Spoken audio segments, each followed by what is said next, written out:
You wake up, reach for your phone before your eyes even adjust to the light. Just 5 minutes, just one scroll, just one more video, and suddenly the morning is gone.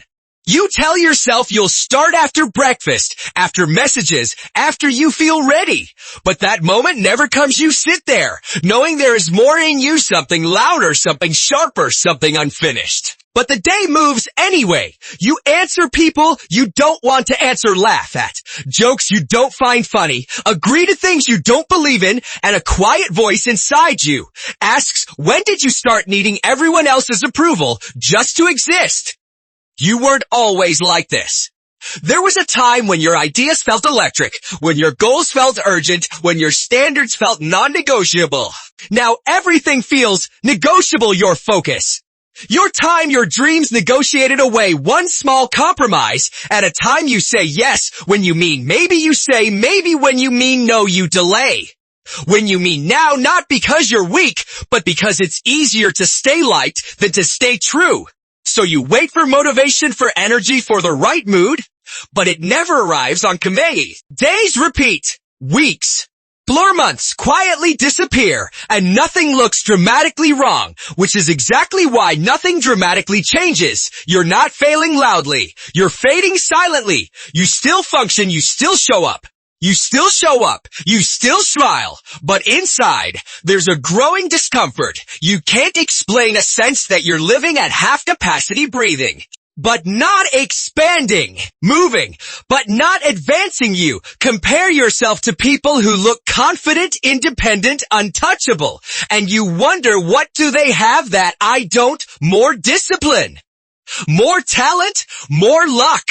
But deep down, you know, it's none of those, because the truth is uncomfortable. You're not stuck because you're incapable. You're stuck because you keep outsourcing your strength to opinion, to validation, to comfort, to later. Comfort tells you to relax, distraction tells you to wait, routine tells you to stay predictable, tomorrow tells you there's always more time, and every time you listen, you give away a piece of your power, not all at once, but in tiny, invisible surrenders. You delay one decision. You avoid one difficult task. You wait for one person's approval. And the version of you that could have been fearless takes one small step back again and again and again, until needing people feels normal, until needing reassurance feels necessary, until needing permission feels safe. But safe slowly becomes small, and small slowly becomes suffocating. You start questioning yourself, overthinking simple choices, hesitating where you once moved fast as heading. Not because you lost your ability, but because you got used to leaning on opinions, leaning on comfort, leaning on the idea that someone else will eventually push you. But no one does, because everyone is busy being pushed by their own fears. And this is where the quiet frustration begins. You realize no one is coming to force you to become who you're meant to be. No message, no sign, no perfect moment, just ordinary days waiting for an extraordinary decision. And the regret isn't loud, it's subtle. It sounds like, I could have done more today. I'll start properly tomorrow. I just need a little more time. Time you keep giving away in exchange for temporary ease. But here's the truth. Needing everyone is exhausting, because it means your peace depends on things you can't control: their mood, their response, their presence, their approval. And every time those things shift, your confidence shifts with them. You feel strong when they're supportive, lost when they're distant, motivated when they're watching, empty when they're not. That isn't connection. That's dependence dressed as loyalty. And this is where everything changes. The day you stop needing anyone is not the day you stop loving people. It's the day you stop abandoning yourself.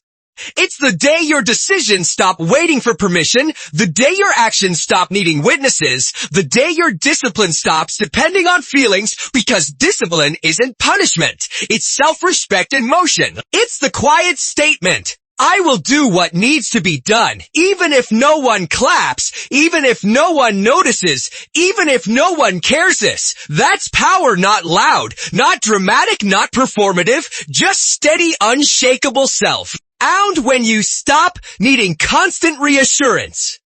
You stop fearing constant rejection. When you stop chasing approval, you stop running from disapproval. When you stop leaning on comfort, you finally stand on control. And control feels like freedom. Freedom from waiting, freedom from overthinking, freedom from emotional dependence on things outside you. You wake up and you move not because you feel like it, but because you decided you speak not to impress.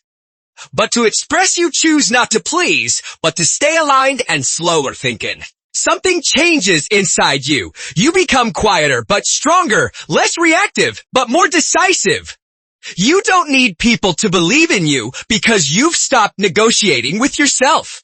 You keep promises to yourself, even the small ones. Wake up on time, do the work, finish.